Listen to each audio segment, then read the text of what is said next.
Voters across Wisconsin braved the messy weather to cast their ballots for the state's presidential primary. President Joe Biden and former President Donald Trump, they cruised to victory. In the Democratic primary, the race was called for Biden shortly after the first numbers came in. Minnesota Congressman Dean Phillips was the only other Democrat on the ballot, but he dropped out last month and endorsed Biden. In the Republican presidential primary, former President Donald Trump won that race quite easily. Current totals show he's got about 80% of the votes. Nikki Haley, Ron DeSantis, Chris Christie, and Vivek Ramaswamy were all still on the ballot in Wisconsin, but they've all dropped out of that race. So let's bring in a political expert this morning to talk about what this all means. We have Dr. Maurice Shepard from Madison College.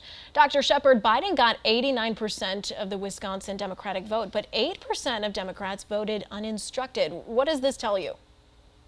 It tells me that for Biden and also for Trump, that they still have work to do in terms of their base. That for Biden, it was a protest vote regarding as it relates to his foreign policy. But also, I would say the same thing for Trump. The fact that 15 to in some counties, 20% voted for someone other than him. I think that shows for both candidates that they still have work to do. Hey, Dr. Shepard, obviously, on the Republican side of things, there was no real competition for Donald Trump, but there may be in November when he goes up against Joe Biden, right? So why don't you talk to us a bit more about how the two presidential candidates are stacking up right now here in Wisconsin? I think for both of them, in general, there seems to be a low level of enthusiasm, quite frankly, for this campaign to have sort of a rerun of the 2020 election.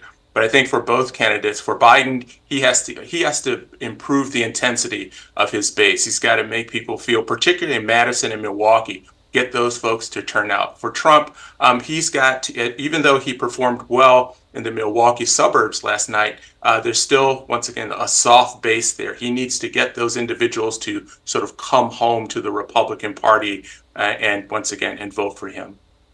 Yeah, so obviously Trump was in Green Bay yesterday. Biden is coming to Madison next week.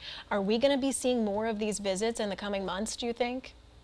They will camp out here. The Midwest, Wisconsin is a battleground state, part of, once again, sort of the blue wall. And for Trump, again, he's won Wisconsin before. He believes that he can do it again. I think for each candidate, they need to focus on the issues that Americans and Wisconsinites are interested in: the economy, security, and reproductive rights. That will be a big issue. Dr. Shepard, always great to see you. A pleasure. We appreciate the insight.